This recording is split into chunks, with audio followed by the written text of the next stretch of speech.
ሁሉም ዓለም ላይ የተፈጠሩት የዘር ማጥፋት ፍጅቶች ወንጀሎች ለምሳሌ የሆሎኮስቱ ጁሾች ላይ ተፈጠረው ከዛ በፊት ደግሞ አርሜኒያኖች ላይ በኦቶማን ቱርክ ከ800 እስከ 1.5 ሚሊዮን አርሜኒያን ኦርቶዶክስ ክርስቲያኖች ያለቁበት 1994 በሩዋንዳ የተከሰተው የዘር ማጥፋት ወንጀል አሁን ደግሞ በቅርብ ጊዜ የነበረው ትግራይ ውስጥ የዘር ማጥፋት ፍጅት 1 ሚሊዮን ትግራዋይ ከ100,000 በላይ ሴቶች የተደፈሩበት HIV ፖዚቲቭ የሆኑበት ሄፓታይተስ B ፖዚቲቭ የሆኑበት ብዙ ቤተክርስቲያናት ገዳማት የተቃጠሉበት በድሮን የተደበደቡበት መስጊዶች የረገፉበት ሁሉም አንድ አይነት የሚያመሳስል ታሪኮች አሏቸው።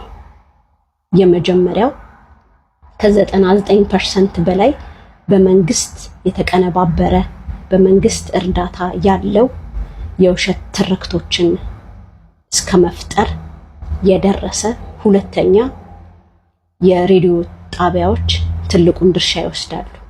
ለምሳሌ የሩዋንዳውን ብንመለከት RTLM የሚባለው የሬዲዮ ጣቢያ ቱትሲዎችን ከበረሮ ጋር በማመሳሰል የት ቦታ እንዳሉና እንደተደበቁ እስከመጠቆም ደርሶ ያስገደለ ጣቢያ አንዱ እሱ ነው።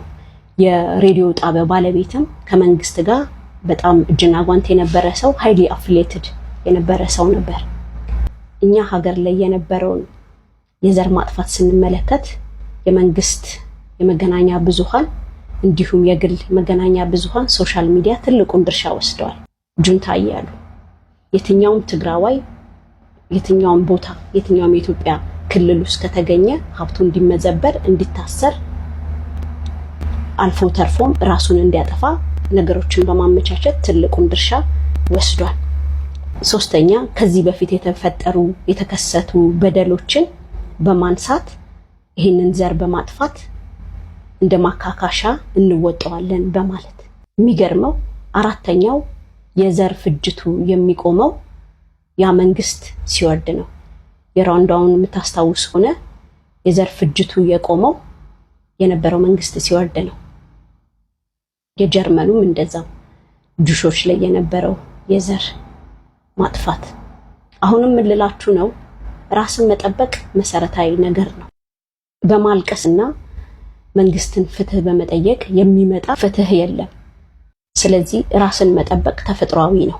ከመንግስት ጎረቤትህ ይቀርብሃል።